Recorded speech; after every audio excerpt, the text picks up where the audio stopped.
Hello, welcome to TrueHoop with me, Jarod, Hector, and Coach David Thorpe. How are you, sir? Cheers. That was a quick one. And founder of TrueHoop, Henry Abbott. How are you, sir? Hey, happy Thanksgiving. We are here for a Thanksgiving potpourri episode. You know, potpourri is kind of a funny thing. You ever think about that? Like, it's just this weird basket of like stuff. Don't want it. You don't like it? Don't like that, it. Don't want that perfume smell in No. your... No. Now, if I arrive at like someone's house and there's a bunch of potpourri smell, I'm a little bit uncomfortable. You're like, I'm leaving. Goodbye. I'm not going to hang, but like it's, it could be better. Yeah. Yeah, not that into it. Yeah. All right, guys, we have Thanksgiving this week, and we hope that everybody who was able to celebrate is going to have some fun with their friends, families, loved ones, if they can. Guys, what are we doing for the Thanksgiving holiday? Let's start with you, Henry. No book writing on Thanksgiving. So I bragged yesterday in our editorial call about how our family has like Thanksgiving just down to a T, and it's so great. There's a giant house full of people, and everyone just comes and goes, and there's kids and people taking naps and people being loud and whatever. And so in a way, I feel like it's my favorite. We usually run the 5K, and then we go to this, right? Mm-hmm. Perfect for me. As I was just explaining to you, though, I think I just got mono. I haven't eaten in a day, on top of that, I put compound W wart remover acid in my eye by accident. So if it was intentional, you'd be in a different place right now. If it was intentional, it would be super stupid. It was, in fact, super stupid anyway. But I think there's a good chance that I'm gonna spend Thanksgiving with my whole family going to the funnest house in the world. And you'll be while I'm catching up on, I'm almost done with the David Beckham Netflix documentary series, which I never thought I would watch. I don't know how, when you're sick, your brain gets a little different, a little weird. Yeah. And I'm like, suddenly I need David Beckham right now. So I have a lot to be thankful for, Jarod. That's the main point. Well, you get a chance to catch up on shows. Listen, nothing better than when you're sick and just binging every possible TV show that you want to watch. I think it might be what's happening for me. Yeah. And then hopefully the family will bring you back a Thanksgiving plate. I hope. Right now, I'm not hungry. Yeah. But maybe tomorrow is a whole new day. Maybe I'll feel all better. Maybe I'll just go. Maybe it'll be great. All right. But I think I'm potentially a little contagious. I don't want to get like a delicate older person sick, And Henry, we know what a kind person you are. Not everyone thinks that way, Well, this is the other thing. Okay, mono. My high school understanding mono was basically it's the kissing disease, right? You get it from kissing people. Mm-hmm. Clearly, it spreads more ways than that because everybody fucking gets it in my world. Like we've had it. And not just people who are dating. No, it's not to be trifled with. It's not to be trifled with. Correct. Although I don't recommend compound W for it in any way, shape, or form. In your eyes? Definitely not in your eyes. I'm just a dumb ball coach, but I'm pretty sure I'm right on this one. Sounds to me like you might be a doctor.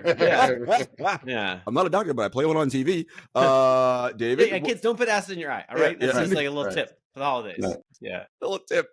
You know that the emergency room at animal hospitals and hospitals the day after holidays or holiday nights are their busiest time. Surprise. Sure. Because all kinds of crazy things happen on holidays.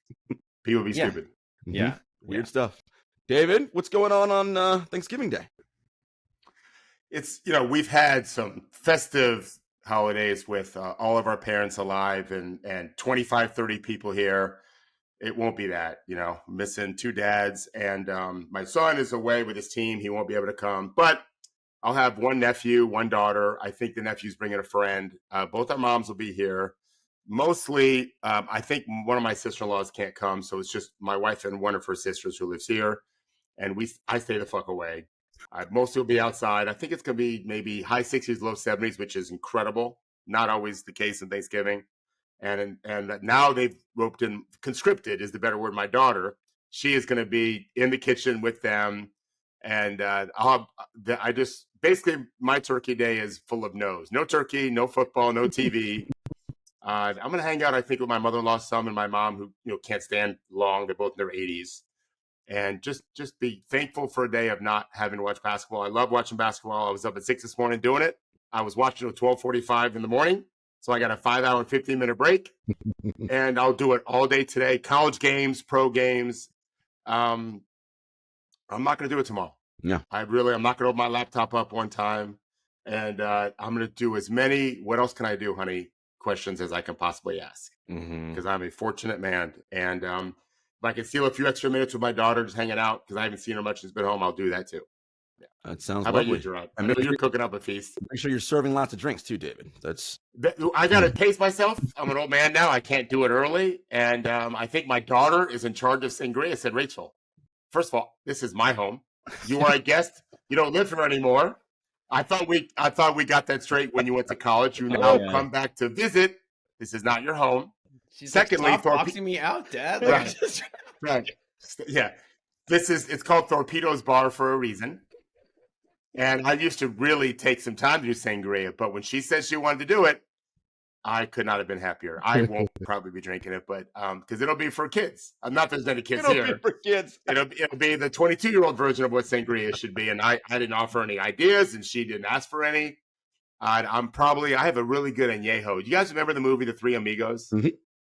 So there's a tequila called Three Amigos, and their añejo is fucking delicious. Mm-hmm. And so I normally save it for special occasions, not that it's so fancy, but I do love Martin Short, Steve Martin, and Chevy Chase. So I think I'm just going to stick with that, but I got to wait till like dinner time. I can't. Yeah, I hear you. Water until then and tea. Well, yes, as you mentioned, David, I will be cooking up a storm. Karen and I will be. I picked up the turkey today at the local butcher. How big of a turkey? So it's just a couple of us are going to eat meat because we are a plant-based house mainly. Yeah. So it is just a turkey breast, and it is 10 pounds. So That's a baby turkey. Yeah, but it's No, good. a turkey breast. The turkey breast, yeah, not a whole turkey. Oh, just the breast. Mm-hmm. Oh, the breast of a enormous gigantic turkey breast. Yeah, Mm-hmm. yeah, Mm-hmm. Mm-hmm. yeah. We have turkeys in my neighborhood.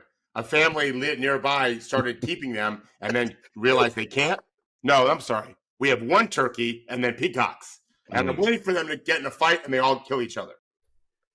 But yeah, we have a turkey wanders around once in a while. It's just a female. It's so weird. It's not. It's no way this thing's 10 pounds. By the way, You know what's so funny? Gigantic. I got a gigantic one. You know Yeah. what's so funty about this, Henry? Obviously, everyone who listens to the podcast knows that David lives in Florida. If you just dropped into this right now and David said turkeys and peacock, 99% of people would say, I bet he lives in Florida. Because no other state in the world, the stories like that happen.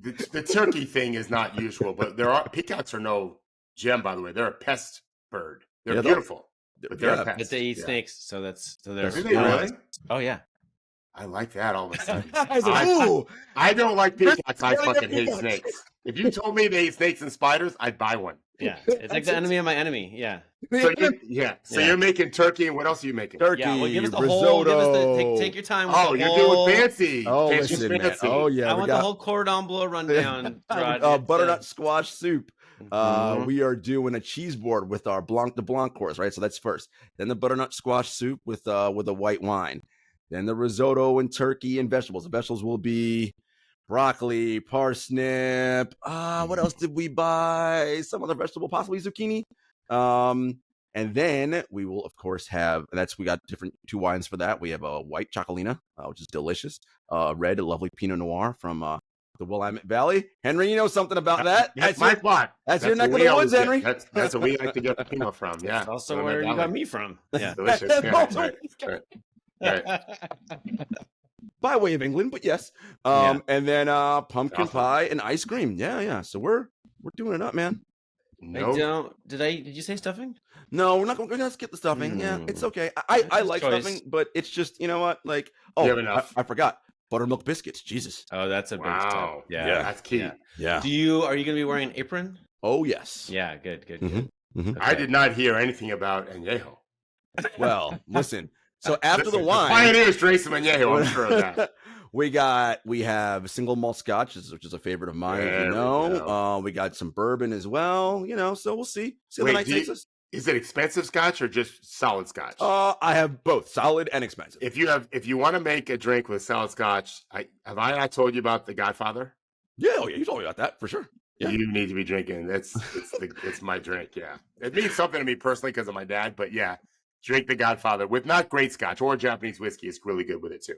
I mean, when you think about like all that food and drinking, it's a lot of shit to consume. I'm not saying tomorrow, right? Tomorrow. Yeah, it's a lot. Yeah. That's a good. What time do you guys having your dinners? We'll start people coming over for cheese course at 4:00. So, how about you, Henry? I'd probably have a piece of toast at like noon. Yeah. Exactly. Yeah. Rub it in, Henry. Maybe like a banana. I don't know. We'll see how it goes. See how the toast goes. I'll eat pancakes for breakfast probably tomorrow morning, and then I won't eat anything till 4:00. Yeah, I hear you. Gotta Hi, save boys. room, man. So it is time, folks. We do a little Ask Coach Thorpe. It's one of our favorite things. So thank you guys for sending in questions. Remember, if you want to do Ask Coach Thorpe questions, send the questions into TrueHoop at TrueHoop.com. That is Make them appropriate, by the way. No inappropriate questions. Send them into TrueHoop at TrueHoop.com. That is TrueHoop at TrueHoop.com. All right. Our first question, David. There was recently an article in The Athletic about the OG effect, and not OG Anunoby, like OGs, that we all know from the Heat and Udonis Haslem. The article also mentioned DeAndre Jordan with the Nuggets. Which teams or what teams have someone in that capacity, and what teams need this more, and who could fill this role? Oh, boy. So I make a point of not looking at the questions because that's not an easy question to answer off the top of my head, although I do have one because I saw him last night. Really, one of I'll tell you a funny story about him. So I was talking to a player last year, and I had never met him before, but he played for the Pelicans, and he came over to me. I've never met this man. His name is Garrett Temple, and he gave me the warmest hug. And I'm like, Garrett, have I met you before? He said, no, but you're the Godfather. I'm like, what do you mean? He said, he pointed to Ryan Pannone. He's like, this is my dad. You're the Godfather. He said, I've loved this assistant coach so much. So we sat down and chatted. This was before they played, I think, Denver. And I said, we were talking about how I got my start, and he asked about Udonis. And I said, I think he's the highest paid assistant coach in the league because he doesn't play. He's like, Coach, I'm the highest paid assistant coach in the league. And so I talked to him yesterday about it. And then I spoke to some Raptors players. He plays for the Raptors. They played Orlando last night. I went to the game. And I just, nothing but the most positive things you could hear. James Jones, I think, is out of the league right now. Yes. He served that purpose for the Pacers. And I have been told by people connected to Indiana that they miss him. Now, they're scoring a lot of points, not playing defense. James Johnson, yes? Not James Johnson. Sorry, okay. Yeah. James Jones runs the Suns. Yeah. Yeah, James Johnson. So I was surprised when I heard that last year, what influence he was and how much they miss him this year. I think every team could use. It's not so much teaching them the game, although if they can, great. It's more professionalism at the very top from guys that have been around a long time and have lots of stories to tell. Most of these players love the history of the game. My experience is that they love the history of the game, even if they don't know it great. I was just talking to someone the other day, a young player, like 21-year-old, and he knew 3 or 4 players that have been out of the league 5, 6, 7 years, but they played NBA 2K, and they love the game. And so Garrett Temple and Udonis and JaVale and whatever, man, they played with some great players that had some great stories. And as long as it's getting them towards professionalism, which means showing up early, staying late, taking care of the shit you're supposed to take care of, it really is a drag when you don't do that. You can be late once. If you're late more than once, it's a pain in the ass. That's what high school is for, and a little bit in college, unfortunately. At that level, Henry has written extensively about LeBron, and we talked about it. It does detract from everything when you're dealing. I mean, just like we would in this business. Imagine if, like today, I was a little late. Imagine if I was always late to come out of pod. It just sucks. It's just disrespectful. And so I think those guys can help set that tone because, as I told you guys, coaches don't like doing that anymore. There's Ime Udoka is good. I think there's probably 5 or 6 we could all probably name that are good at holding guys accountable. They mostly want the players to police that, and I think that's what these OGs are good for. Henry, I was saying to Jarod before the recording, I was like, if you look at Eric Spoelstra, I mean, obviously he's a great coach, but like he dresses a little weird. He's kind of this, he's a little, like you don't want to listen to him. But it's a lot better to listen to him if Udonis is standing behind him. It's a great point. Yeah, it's And I think to your other point on that, just the listening thing, you're already listening to the coach about matchups and adjustments and strategies. Do I have to talk to you about being on time in the bus? In the fucking bus, yeah. And all the other shit, and just not showing up drunk to stuff, and not bring when family is supposed to be team only, you bring in family. And that happens, by the way, not infrequently. We all know the Kareem story about his dad. Mm-hmm. That was a rare exception. That isn't so rare in the NBA where players kind of skirt the issue. The OGs can come in and help that. Like, hey, we all wish we could bring X, Y, Z. And we don't. You got to respect it. I think that's good. It's a good article. You guys should read that. John Hollinger wrote it. It's in The Athletic. And Garrett Temple is wonderful. He played for the Nets, so I got to know him really well. I met his dad, College Temple, who you guys know very famous was the player, first black player to play at Louisiana State University. Yeah. He debated David Duke. Yes, that David Duke. Really? KKK. Yes. On the Oh my God. Collins he's an impressive man. This was in the 1970s. Yeah, early 70s. Yeah. Man, I wonder if that's on video.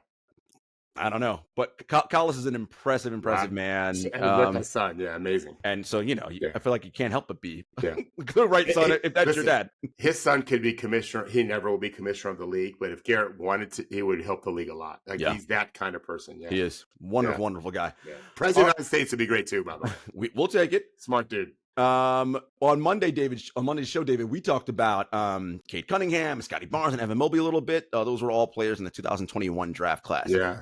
Right now, and no, it's why you don't look at the questions. Who are the top 5 players in that draft class? Well, quizzes. I can think of 4 off the top of my head pretty quickly. The 5th, I think, is more of a challenge, although most people would say Franz Wagner's in the top 5. He's been really bad this year. He has. But Şengün is on the list. Scotty and Evan Mobley lead the list. So there's 4 right off the top. Franz probably is 5th. And what order? Barnes has not been playing as well the last 10 days, but has been spectacular over the course of the season. The trend is a little coming down. We have a long season to go.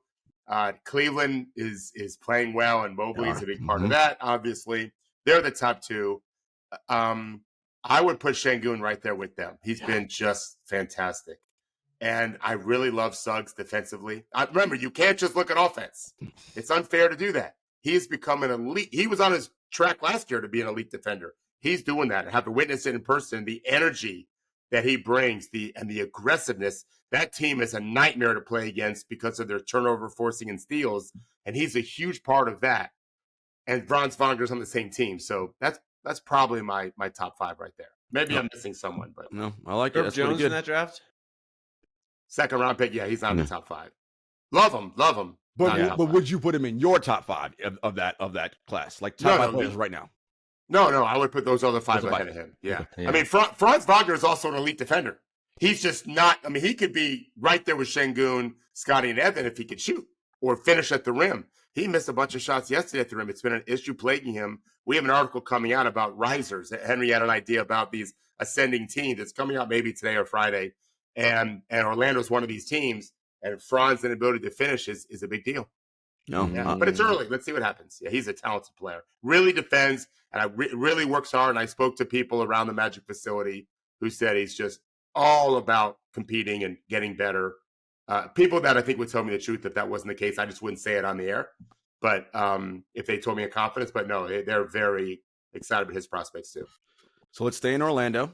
This next question comes from Daryl. If you were Jalen Suggs' shooting coach, what would you do to improve his 3-point shooting? Would it be a few tweaks, or do you think his shot is fine and just needs refining?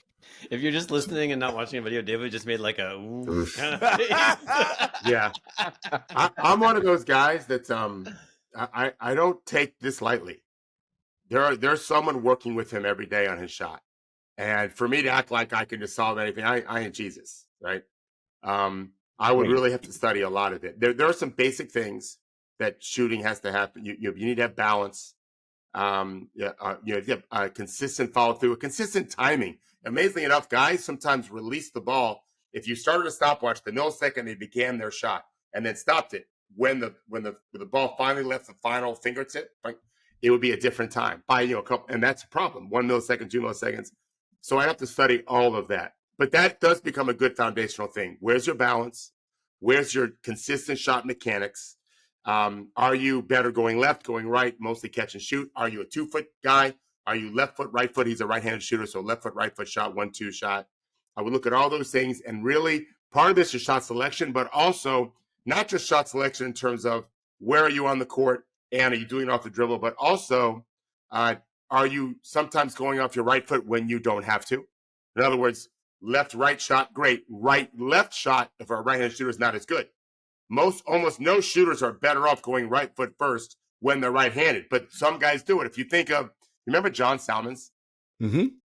Played at Miami, Sacramento, a bunch of teams, maybe Philly additionally. He played in Philly, for sure. Philly, yeah. So he was really good at little right-hand hezzy, and then he'd step right like he's going to drive, and then shoot right foot first. It was very awkward, but he was good at it.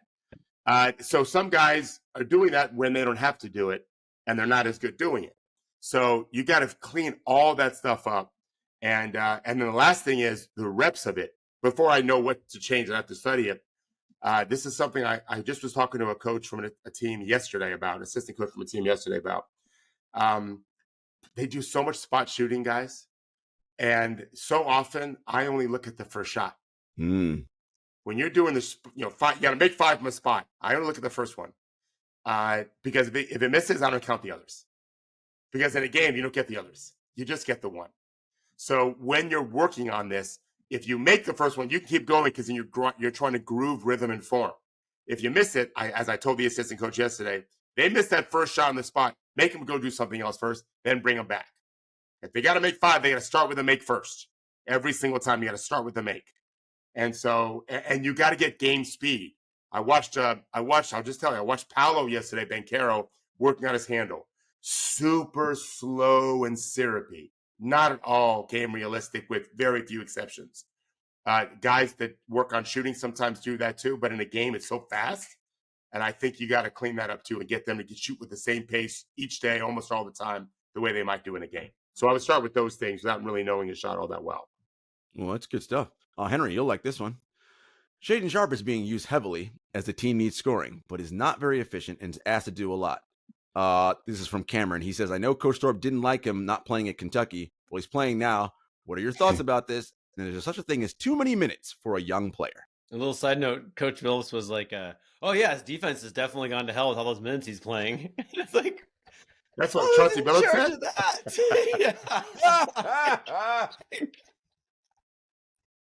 said. What a great question. That's not a direct quote, but it was. Oh, okay. He was definitely like, his defense is suffering from playing such long minutes. Really a great question. Yeah. Because, it's when you play that many minutes, I mean, Chauncey's not wrong in the sense that I think they just get distracted with so many different things. The highway is speeding. And I do like narrowing their focus some and finding some foundation of success. I think he's having a little success offensively. I'm not sure where. Is he shooting okay? I don't watch the irrelevant team, so I will at some point. I will. I mean, Henry, you don't want to be relevant yet. It's not offensive. You don't want to be relevant. Henry's so mad. It's like, oh, man. He's not mad. I can't. He's not mad. He's watching reluctantly. But no, they're allowed to develop their players. Yeah, he's shooting 39% from the field and 31% from 3. He did not shoot well last night. Not doing successful anywhere. I'm a big believer in finding foundational success, which is why this is going to sound boring and dry and stupid. But so often with young players, the very first thing especially with guys with size, and he's a 3 or a guard, but I work with them on setting better screens. As stupid as that sounds, take pride in setting great screens. Hold your screens. Don't get illegal screens.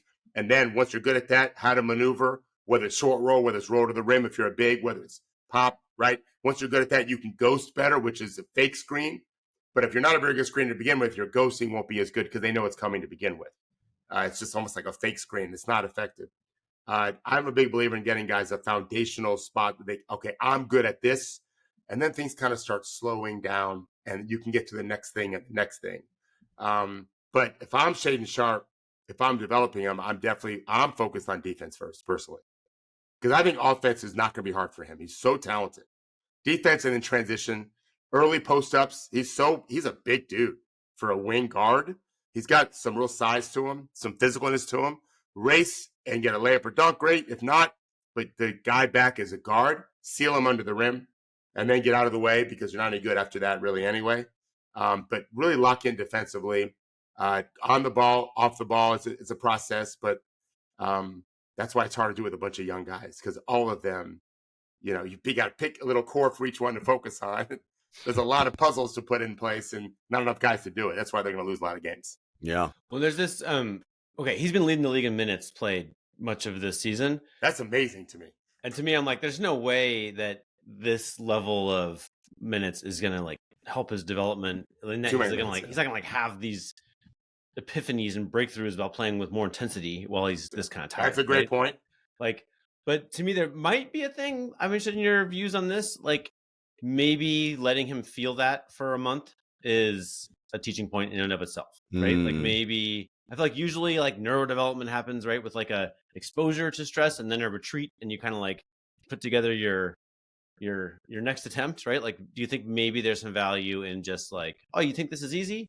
Like, he had kind of a glorious run at the end of last season. Like, oh, you think it's easy? Like, here, just like feel all of this, right? Mhm. And now let's talk about how we're going to tackle these problems. Like, does that have any value? I think it's a fantastic point. I just was watching Scotty Barnes yesterday before the game, and he had joy in practice. The game wasn't so good, but he's not doing as well as he was the first few weeks because teams have changed their scouting now.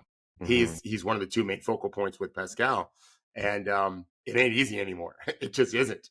And he had like 3 weeks of woo, and all like it was like, wait a second, this is what the best players have to do every night. Yeah. It's fucking hard. And so remember, guys, we talked about Durant's rookie season in Seattle, how he couldn't stop shooting everything. And it made no sense to me. And then I thought, well, you know what? If I owned a candy store and I had a kid, the first week I let the kid do whatever he wanted and they would never touch the chocolate again because they'd feel so sick. I almost felt like that's what Seattle was doing with KD. I don't really think that's the case, but it seemed like it was. And so, yeah, there's a real message there like Shaden, you are terrible right now. Remember, I'm the embrace the suckiness guy.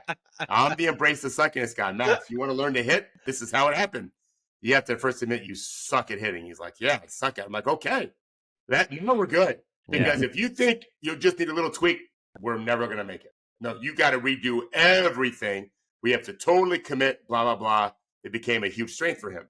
And so with Shaden, you got to sit him down I would sit him down with some advanced metrics. And I would pick out individual players who look like him. Paul George is a taller version. How tall is Shaden? Like 6'6"? Maybe 6'7". Maybe. Yeah. Yeah. I mean, Paul George is like 6'10". He might be 7'2". He keeps growing. 6'5". But there, that ranginess and athleticism, I pick a few guys and show them, and I would show them the metrics, and then I would show him the actual clips of here's what you did. Here's the silly thing you did, or the absent-minded thing, or the casual thing. All things young players do all the time. And now Jimmy Butler be a great guy. Jimmy Butler is all about motor and intelligence and picking his spots and blah, blah, blah, and discipline, impulse control. And then if he's not willing to pick that part up, that's an issue.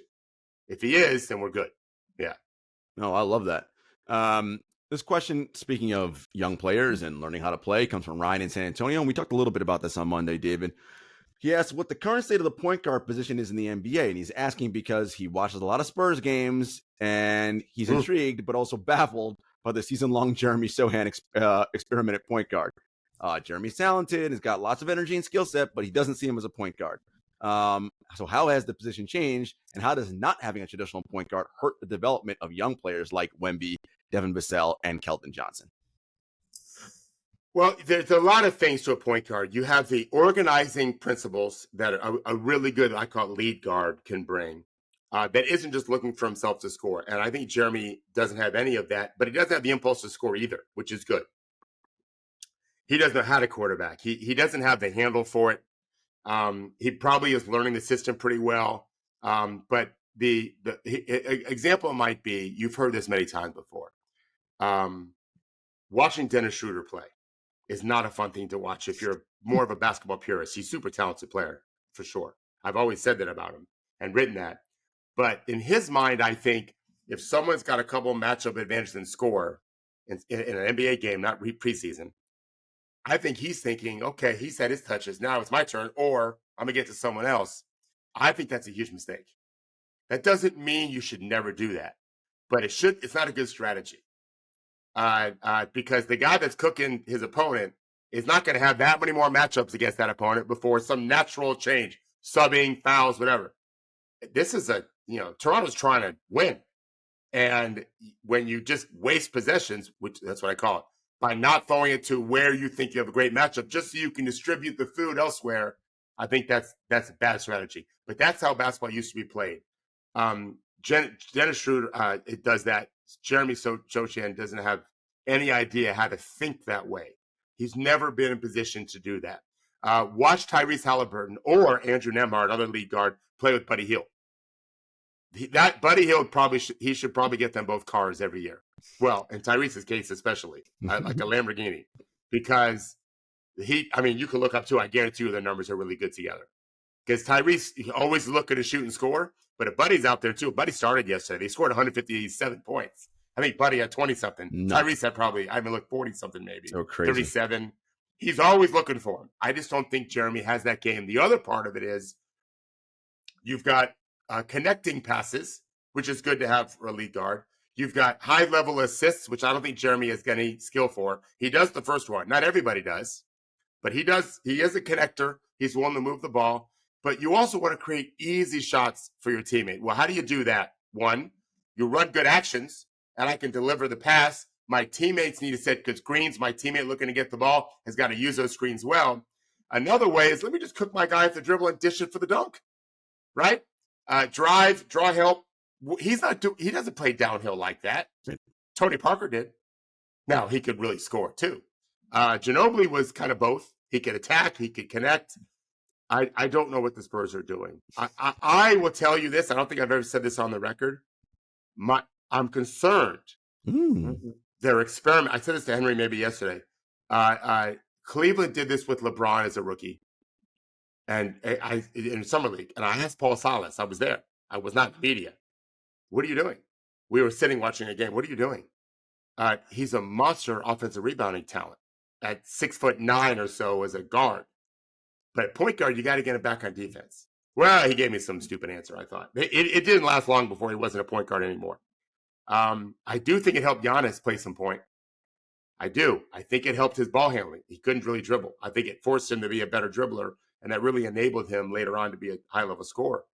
But I just don't know if that's what their purpose is. So the other reason why would be, well, he can't really play the position we drafted him for at 4.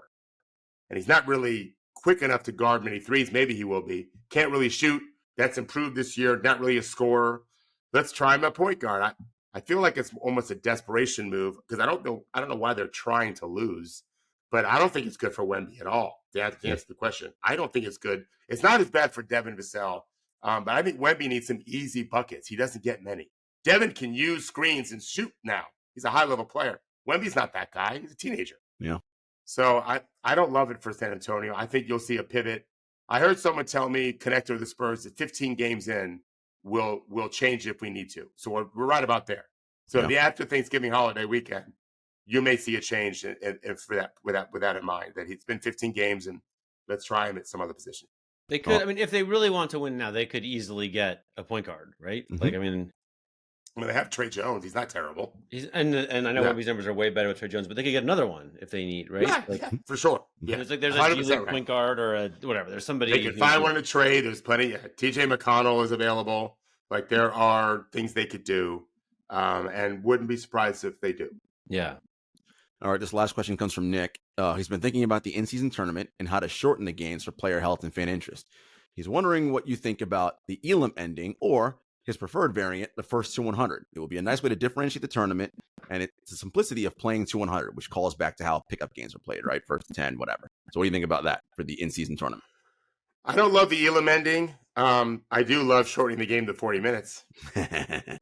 I love the idea. They'll never do it, but I do love the idea of a 40-minute game like college. Just they'll be intense. The games, less opportunity to blow a team out potentially. Also, less a chance to come back. I know that. I don't love changing the endings, but what do I know? I'm a little more traditionalist probably. You guys probably like the Elam ending. I don't particularly care for it. No, I don't necessarily want the Elam ending. I think I wouldn't mind shortening the game to 40 minutes for the tournament. That's cool. I think, look, we talked about this with the in-season tournament, right? This is year 1. They're going to make tweaks to it and probably change it, and it's going to look different as the years go on. But look, so far, I think it's been successful. Teams are playing harder. You can see last night in the Phoenix-Portland game, Henry, when it ended, because Vogel kept the starters in to get the point differential up, Chauncey Billups is like, why are you guys still shooting the ball? And you can see Devin and Kevin being like, we got to score more points with a point differential, man. Like, and Chauncey's like, all right, I'm going to remember that. It's like, well, Chauncey, your team's out. So you're 0-4 or whatever, so it doesn't matter to you. But I think it's good. You're seeing competitive side. One last thing, I want to hear Henry's thoughts on this because he has a bigger view than I do of how this impacts fans and everything. It'd be cool to have FIBA rules. Even after you got through the first round play, that way all of our players get even more experience with FIBA, which I think isn't a hurtful thing for Team USA. Not that I am so patriotic that I care about that so much, but I think it'll be smart to do. 40-minute game, offensive goaltending. You want to see a different game? It's going to be wild. You know, I ultimately want that, David, because I want this to turn into Champions League, basically, where you have other teams come in. So that would be lovely. But go ahead, Henry. Yeah, and well, the FIBA rules I think have like not as many opportunities to stop play in crunch time, right? It was mostly just rolls, correct? Which is like absolutely. I mean, that's so good for TV, right? Right. Or so good for the viewers. I'm sorry, it's not so good for the ads, right? But to me, I'm like there's a balance there to make it appeal to fans more, and to me, like, we should experiment with that. Like, I think your love that. Yeah, I think that's cool. Yeah, and Jarod, to be fair, the Champions League idea is horrendous until we can get competitive. Well, it's great in soccer. Sure, for sure. Real Madrid in a real game. Yeah. You're gonna have to deal with the referees. That's a whole separate thing. I worry about all of that. There's just no comparison to talent at all. No doubt. And so, who wants to watch a bunch of 30-point wins, with the exception of the occasional upset because 5 guys are hurt, whatever? I don't love that. But down the road, like as we just keep building more and more great players, it's possible that we start getting more competitive. But I'm just saying, someone who watches a lot of European basketball too, not great. It's just. I mean, no, it's great to watch, but there's just no comparison to talent at all. No, but the FA Cup has surprises all the time, right? Mm-hmm. Like, in single elimination, like, anything can happen. I do think there's value in like I went to this like presentation many years ago. You're talking about soccer FA Cup? Yeah. Okay. Yeah, so that's where like score 3 goals and it's a gigantic scoring fest.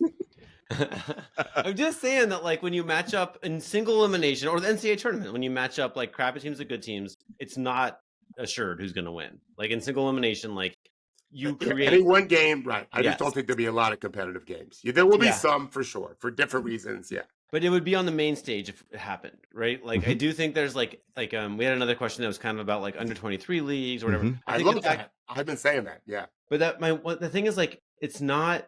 Sports fans don't like things that aren't the best thing, right? And so like they just don't get it. We have a G League. It serves the purpose of an under 23 league effectively, right? Like, but like nobody watches. It's a terrible business. It's an absolute money. Everything you do in sports that isn't like the best is a giant money loser. So to me, like you probably want to have, if you're going to include European teams, you want to include them with a chance to knock off the LeBron team or whatever, right? Like, and once in a while they will, and it'll be the most exciting thing that ever happened for all of that's why I like it. Which is why FIBA rules, I think, is the way you do it, right? Make that FIBA rule so they're used to playing that, right? Like, it just gives you a little bit edge. I will say, in season tournament, Indiana clinched. The Lakers also clinched. That coming, I know. Well, I believe we talked about that. Yeah, there you go.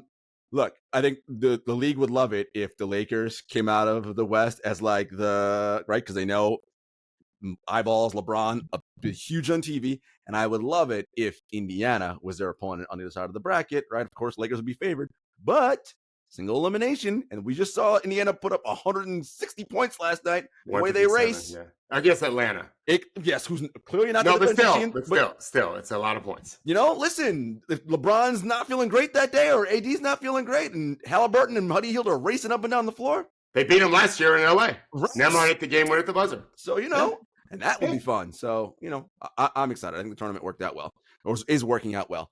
All right, guys, we'll be back after a brief commercial break.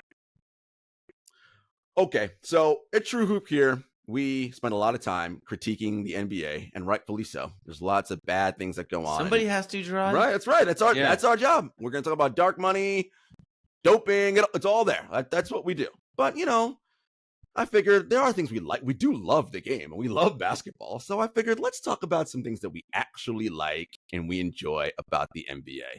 So who would like to start first with what they are enjoying about the NBA, or what they're thankful for in the NBA? I got one. Yeah. So at the end of the Sixers game last night, Tyrese Maxey attempted like an insanely difficult shot. Yes, it was. Right? Like I forget who was guarding him, but like some long defender, and he like tried so hard to escape by moving like violently to his right and then launching this kind of leaner of a three and airballed it. But what I like was like, man, like 20 years ago, no one even takes that shot, and now you have to worry about it. Like it didn't happen to go in this time, but like the work. I mean, we are watching players who have put in. We just take it for granted. I mean, there's just like it used to be Steph could hit that shot, but now it's like I don't know. You tell me. A couple dozen, maybe more guys who are like, hey, Mike, you have to watch. You're not gonna just. It used to be you would just see the release and be like, it's a fucking trash shot. But now it's like, I don't know, man. Because he has worked. They have worked. Like I respect the hell out of this. Like we are watching some of the hardest working people on the planet, and they're working on this. They're working on like hitting shots like that, and you got to tip your hat to that. You just do. I love it. I agree. No, you're right. I mean, it's Steph, it's Dame, it's so many guys can do that now, right? Can pull up from that level. Tyrese says he's going to pull up from there. It's pretty cool. What about you, David? I'm going to give two answers. That's okay. As many as you want. So yesterday, I was studying the Magic defense. I told this to Henry earlier, and I'm watching. Is it Goga Batadze? Mm-hmm. I'm watching the Magic get steals all over the place, like swarming, hands everywhere, feet everywhere. Anthony Black is deflecting things, and Suggs is diving on loose balls. But I'm looking to see where's this coming from. And I wrote this a little bit on this article that we have coming out. It isn't just quick guys gambling. The crutch of it is their organized defensive principles in the half court, in most cases, are taking away actions. And so now a team is on their third or fourth or fifth way to try to get a decent shot against these swarming monsters. And at the center of it is Goga Batadze, like just occupying the paint. The Pacers had him. The third worst defenseman in the league didn't think he was good enough. And he is now anchoring with Wendell Carter Jr. being out the middle. And expertly, I didn't see how many block shots he had yet, so you could look. I don't think it was zero. And he's not even an athlete. He's like a Marc Gasol kind of guy. And yet is so effective after being trashed in Indiana. And then this morning at 5:36 in the morning, for this piece we're doing, Houston's part, one of the teams we're looking at as a riser, I'm studying Alperen Şengün and his little 1 foot, 14-foot floater, which is as Jokic-like as you're going to get. This elite offensive player. Both are not from America. Both are from countries that only 12 years ago had never had a player in the NBA, whatever it is. And I, as a job, get to watch guys like this, play. And then the second part is I know the truth. What Henry just said about the work, that's part of what I have to do. And I was talking last night to an NBA player, a very good player. He's sitting he shoots. His agent is sitting with me, and there's a chair in between us. He's done with the shooting workout. If you're in Orlando, you'll know what I'm talking about. I don't need to go into his name. He sits next to the agent and I between us. And the agent wanted me to share a couple of thoughts with him about how to play better, whatever. And I'm telling you, he was staring into my eyes and my mouth even. It's loud, to make sure he heard every word that I said and was so locked in for this whatever little kernel of wisdom in the 5% chance or 10% chance I can help him. He's an amazing player. He wanted that edge, And then as soon as the game was over, he sent me a couple of texts. I was driving home. I'm lucky enough to be able to work with the world's best players who are desperate to be better. And most of them want to connect as a human to me, an old Jewish white dude, right? To their teammates, to their other coaches. They are overjoyed when they feel that connection from someone above them, management or coaching or veteran teammate if they're younger. I think I told you guys, I had a player tell me LeBron hugged me today. Like it meant, this was a year ago. It meant something. I have 22-year-old twins. They're all so alike. And it's attractive to have that kind of passion and that kind of purpose, And they're as human as the rest of us. They're just way taller typically and more athletic. And I know, and Henry knows this because his kids are amazing. There's this age group globally. There's so many like that. And the more we celebrate them, and whether engineers or teachers or whatever, who are passionate about connecting to people, being better at their craft, building the lives up of the people around them, helping mom and dad. Like a lot of these players are so motivated to give their parents help. The world would be much better off than where we are because we don't celebrate these guys, these people enough. And we focus too much on the fucking terrible, terrible Donald Trumps of the world that are trying to ruin it for all of us. So anyway, that's what I love about the NBA. I love it, David. So emotional on a Thanksgiving Eve. I was emotional last night about it. Yeah. God, there's so much about this league that I appreciate and I'm thankful for, and the talent is just unbelievable right now. It's everywhere on every team. There are so many good players at all different stages, and I shout these guys out all the time. But I'm going to continue to, because they're going to be done playing soon, and they're going to be great ones could come after them for sure. But these three in particular, like, they still have such passion for the game, and they want to work still, as David mentioned, to get better. You see it. And of course, I'm talking about LeBron, Steph, and KD. Still, that's what I thought you were talking about. Still at their 30, LeBron almost 40, right? Still at their advanced ages with these young pups, forget nipping at their heels, biting at their knees. They're still like, we're still here, guys. you still got to battle us. We still care about this game. It's just watching LeBron care about a game against Portland. It's like, you could just probably, no, in-season tournament. And he literally, LeBron says stuff that you're like, oh, you're telling the truth or you're doing whatever. But listen, we take it for what it is. He's like, there are guys on my team who want to win that $500,000. We got to win that $500,000. So I'm going to play these minutes so we get out there. Because he knows if you don't play 48 minutes, they probably ain't going to win. So I've heard a few veterans say that, by the way. Yeah, they're excited about it. I told you about Phoenix last night and their whole deal. We talked about that double overtime game, Henry, where Phoenix played against Utah. And, KD, that dude wakes up just loving the hoop. They're like, KD, you played 48. I would have played 68 minutes tonight. I'm like, of course. Is that what he said? Yes, because these people just are obsessed with this game. And I love that about them, that they love it. And Steph, ultimate teammate, they love it so, so much. I don't know if I love anything as much as they love basketball, right? Like, it's everything to them. And that is so inspiring to me to watch. So I'm so thankful for that. And last, by the way, just to finish the thought on that, you said biting and not at their knees, or 7'4" looking down at their bald spot. Yes, right. Wemby's way taller than all those dudes. He sees their bald spot. Did you guys see the little clip of LeBron learning that there's a coach younger than him? Yeah, he's older than Will Hardy, the Jazz coach.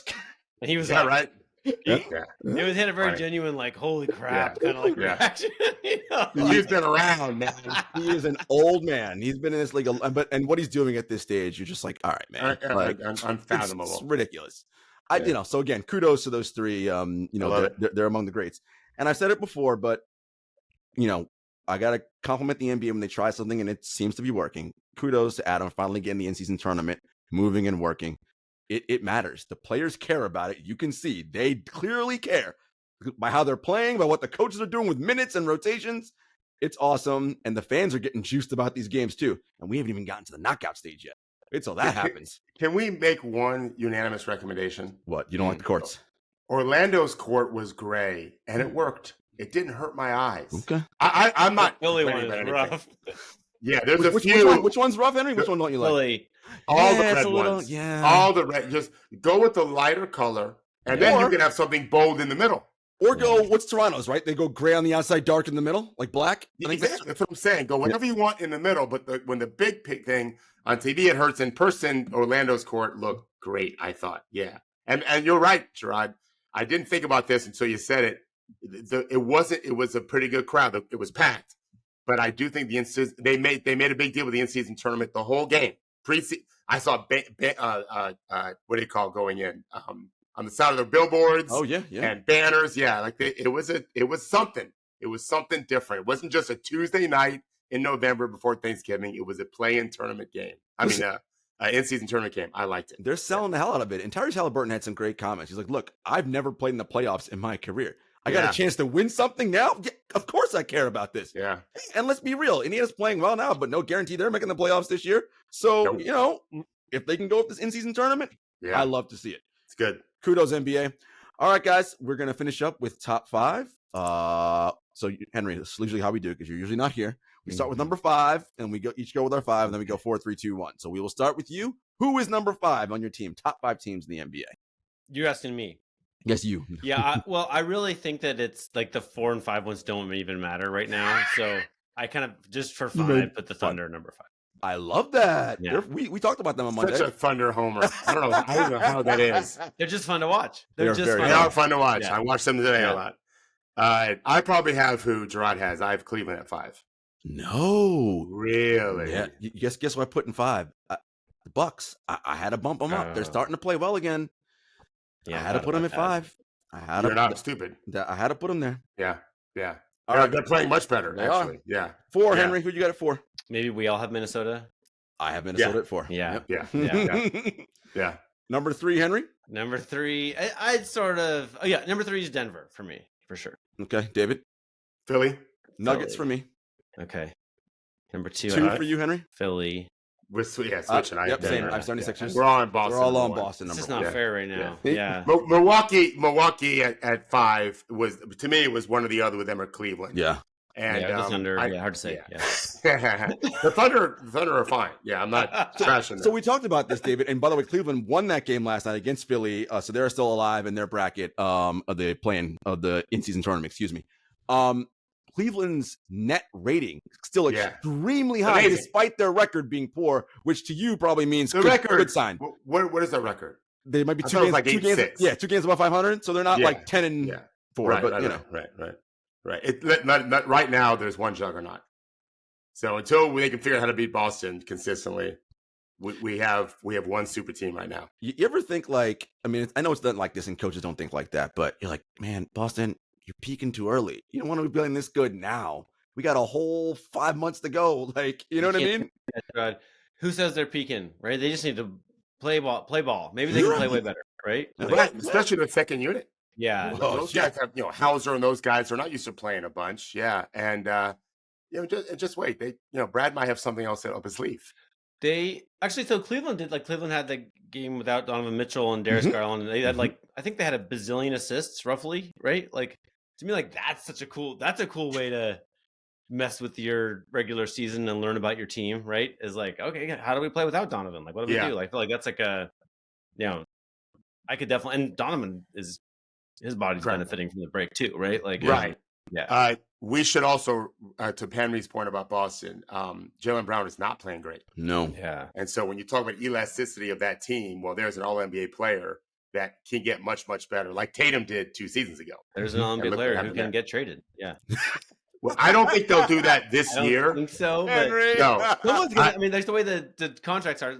They're not going to be all together for long, right? I spoke to someone, not with Boston, but that is connected very highly to them, and said that after this year, what you just said is not at all a surprise. Like, if they don't win the championship this year, but they're not going to take any chances this year. This is what they claim. If you're not them dead with an offer, makes perfect sense. Right. It makes perfect sense. But so does what you said. Like, you never really know. I think it's more likely he'll find his game at some point. It's early. It's, like I said, we're not even at Thanksgiving yet. And they get much better. He starts really stroking it. They get much better. Oh, yeah. They're a nightmare. No, and their guards are a joke. Oh, my God. Defensively, Derek White, Drew Holiday, jeez. I love Derek White's one of my favorite NBA players. He's unbelievable. So fun. I love him. Like, that's what you want. Like, to me, like, as a fan, I'm like, what do I want for my team? It's like, I want Derek. Right. I completely agree. What gives Boston such an edge, and David mentioned this, I think on last week's show, when they're playing those teams with those super predator scorers and wings, they don't have to double anybody. They can single cover everybody, which gives you such an advantage. What you're saying is they're the Bizarro Pacers. Because the Pacers also don't like to double you because they try to guard their yard with their own guy, and they give 152 to Atlanta. And 151, I want to say, 155 maybe to Boston early this year. Yeah. If Tyrese, and it's early in the EPM standings, and Halliburton, of course, is crushing offensive EPM. He's a great player. If he's just net neutral on defense, he's like he's top of the table in EPM. Yeah. If he's just net neutral. It's hard to do that when no one else on the team can guard either right now. Yeah. Correct. All right, guys. Thank you so much for joining us. Everyone have a wonderful Thanksgiving holiday. Those who celebrate, we will see you all next week.